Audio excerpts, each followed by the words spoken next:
السلام علیکم ورحمۃ اللہ وبرکاتہ۔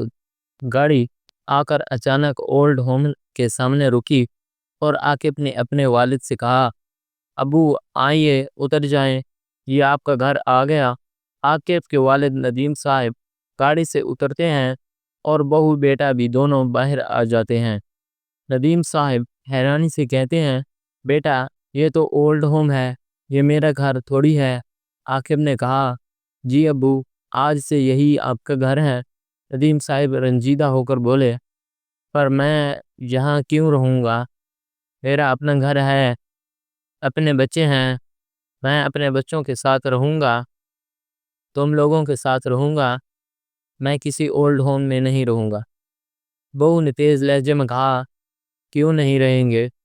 مطلب اب آپ کی عمر ہو گئی ہے، آپ ہمارے گھر میں رہنے کے لائق نہیں ہیں۔ آپ کی وجہ سے ہمیں بہت پریشانی ہوتی ہے، آئے دن ہمارے گھر میں پارٹیاں ہوتی ہیں اور آپ کو ہمیشہ ہماری محفلوں سے مسئلہ رہتا ہے، تو پھر ہمیں بھی آپ سے پریشانی ہے۔ ہم نہیں چاہتے کہ کوئی بھی ہمیں روکے یا ٹوکے۔ ویسے بھی جب آپ بوڑھے ہو گئے ہیں تو یہاں آپ کو اپنی عمر کے لوگ ملیں گے، آپ کا ان سے میل جول ہوگا اور آپ کا وقت اچھا گزرے گا، جہاں آپ کو ساری سہولتیں بھی ملیں گی۔ پھر آپ کیوں ہمارے ساتھ رہ کر ہمیں تنگ کرنا چاہتے ہیں؟ ندیم صاحب کی آنکھیں نم ہو گئی اور کہا، بہو یہ تم کیا کر رہی ہو؟ میں نے ہمیشہ تمہیں بیٹی کی طرح مانا ہے، بیٹی کی طرح پیار دیا ہے، مجھے کبھی امید نہیں تھی کہ تم ایسا کہو گی۔ بہو نے تلخی سے کہا، بس کیجئے پاپا جی، دیکھا ہے میں نے آپ نے مجھے کتنی بیٹی کی طرح مانا۔ عاقب بولا، ابو کمی کوئی نہیں ہے، لیکن شادی کے بعد ذمہ داریاں بدل جاتی ہیں، یہ آپ کے ساتھ رہنا نہیں چاہتی۔ آپ ہی نے کہا تھا میری شادی کس سے کراؤ۔ آپ میں اپنی بیوی کو تو نہیں چھوڑ سکتا، نہ ہی اسے ناراض کر سکتا ہوں، اور ویسے بھی آپ کو یہاں کیا مسئلہ ہے؟ ندیم صاحب نے بھری آواز میں کہا، بیٹا میں نے تمہارے لیے کچھ نہیں کیا، بچپن سے آج تک جو کچھ بھی ہوا سب میری محنت اور قربانی کی وجہ سے ہو۔ میں نے تمہیں پڑھایا لکھایا، پالا پوسا، اپنی ساری جائیداد بھی تمہارے نام کر دی، بھلا اس سے زیادہ ایک باپ کیا کر سکتا ہے؟ عاقب نے طنزیہ انداز میں کہا، ایسا بھی کیا بڑا کر دیا آپ نے؟ جو کیا وہ تو ہر ماں باپ کا فرض ہوتا ہے، چیزوں کو ہمیشہ احسان جتانے کے طور پر نہ گنو، یہ سب اپنے والدین اپنے بچوں کے لیے کرتے ہیں۔ ندیم صاحب اپنے بیٹے اور بہو کے آگے ہاتھ جوڑ کر کھڑے ہو گئے اور افسردہ سی آواز میں کہا، بیٹا میں تم لوگوں کے بغیر جی نہیں پاؤں گا، پلیز مجھے یہاں چھوڑ کر مت جاؤ۔ عاقب جھنجھلا کر بولا، بس ابو بہت ہو گیا، ہمیں اور بھی کام ہے۔ اس نے گاڑی سے ابو کا بیگ نکال کر زبردستی اس کے ہاتھ میں پکڑایا اور دونوں میاں بیوی وہاں سے چلے گئے۔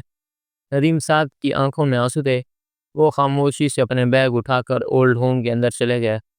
ایک دن ندیم صاحب کے پرانے دوست کی بیٹی ثنا اولڈ ہوم کے سامنے سے گزر رہی تھی، وہ وہاں اپنے کسی جاننے والے سے ملنے آئی تھی۔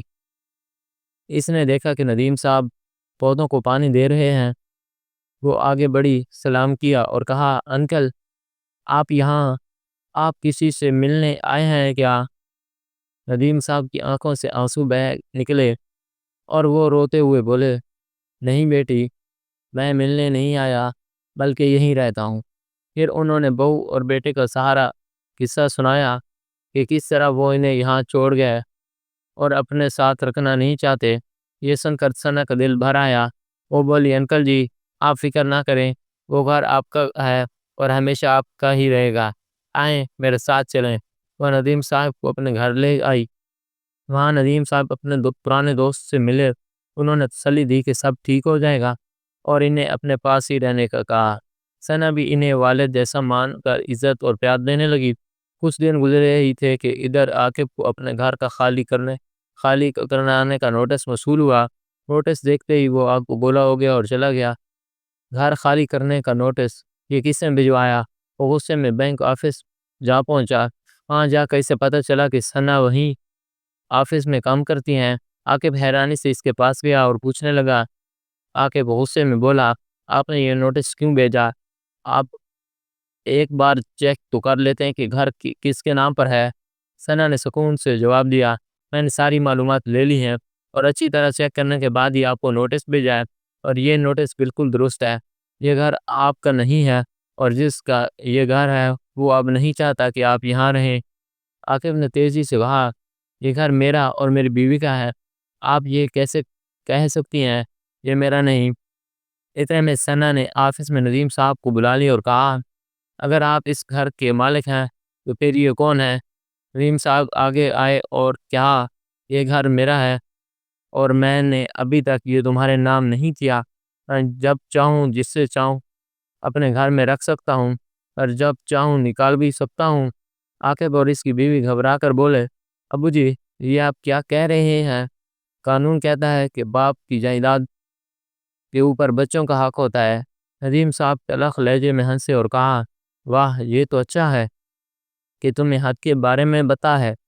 والدین کی جائیداد کے اوپر اولاد کا حق ہوتا ہے، لیکن کیا تمہیں یہ نہیں معلوم کہ اولاد کا والدین پر بھی کوئی فرض ہوتا ہے؟ حق معلوم ہے تو فرض بھی معلوم ہونا چاہیے نا۔ پھر بھرائی ہوئی آواز میں کہنے لگے، بے شک اولاد کا حق ہوتا ہے، لیکن تب جب والدین اپنی خوشی سے دیں، لیکن تم جیسے بچے جو والدین کا دل دکھاتے ہیں، انہیں جیتے ہی جی جہنم میں دھکیل دیتے ہیں، ان کے لیے تو بہتر ہے کہ اولاد نہ ہو۔ سچ ہے آج تمہاری ماں زندہ نہیں ہے، اگر وہ زندہ ہوتی اور تمہاری یہ حرکت دیکھتی تو بہت رو دیتی۔ بہتر یہی ہوا ہو کہ وہ اس دکھ کو دیکھنے سے پہلے ہی دنیا سے رخصت ہو گئی، کیونکہ مجھے بھی یقین نہیں ہو رہا کہ کوئی اولاد اپنے والدین کے ساتھ ایسا سلوک بھی کر سکتی ہے۔ یہ سنتے ہی بہو ندیم صاحب کے قدموں میں گر گئی اور روتے ہوئے بولی، ابو جی مجھے معاف کر دیجیے، ہم سے بہت بڑی غلطی ہو گئی۔ پھر آپ ہی تو کہا کرتے تھے کہ آپ نے مجھے بیٹی کی طرح مانا ہے، پھر آج کیا ہو گیا؟ ندیم صاحب نے غصے اور دکھ بھرے لہجے میں کہا، میں نے تمہیں بیٹی کی طرح مانا، لیکن تم نے مجھے کبھی باپ کا احترام نہیں دیا۔ جو تم نے کیا ہے شاید ہی دنیا کی کوئی بیٹی اپنے والد کے ساتھ ایسا کرتی۔ تم تو میری بیٹی ہو ہی نہیں سکتی۔ یہ کہہ کر انہوں نے بہو اور بیٹے کو انتہائی سخت نظروں سے دیکھا۔ بہو اور بیٹا ہاتھ جوڑ کر معافی مانگتے رہے، لیکن ندیم صاحب کا دل اتنا ٹوٹ چکا تھا کہ وہ کہنے لگے، نوٹس کے مطابق مجھے 10 دن کے اندر یہ گھر خالی چاہیے، اور آج کے بعد میرا تم دونوں سے کوئی تعلق نہیں رہا۔ یہ میرا گھر ہے، میں جسے چاہوں رکھوں اور جسے چاہوں نکال دوں۔ بہو اور بیٹا روتے ہوئے رہ گئے اور ندیم صاحب وہاں سے چلے گئے۔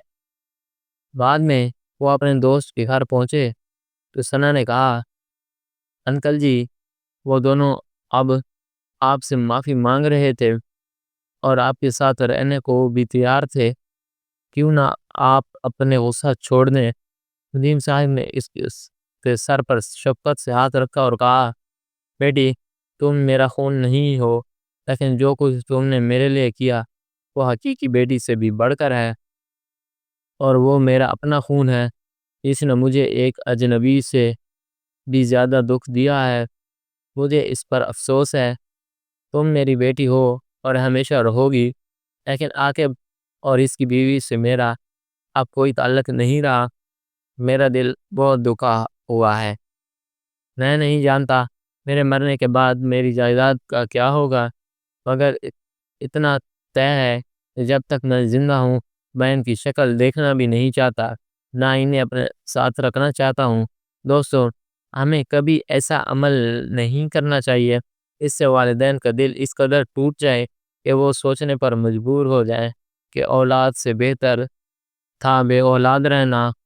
ہمیں ہمیشہ کوشش کرنی چاہیے کہ ہمارے والدین کو ہم پر فخر ہو اور وہ یہ کہہ کر سکیں کہ ہم ان کی وجہ سے خوش ہیں، نہ کہ ان کی زندگی میں زخم بند کر رہے ہیں۔ دوستو کہانی کیسے لگی کمنٹ کر کے ضرور بتائیں، ویڈیو کو لائک کریں اور چینل کو سبسکرائب ضرور کریں۔ شکریہ، ملتے ہیں ایک نئی دلچسپ ویڈیو کے ساتھ، تب تک کے لیے اللہ حافظ۔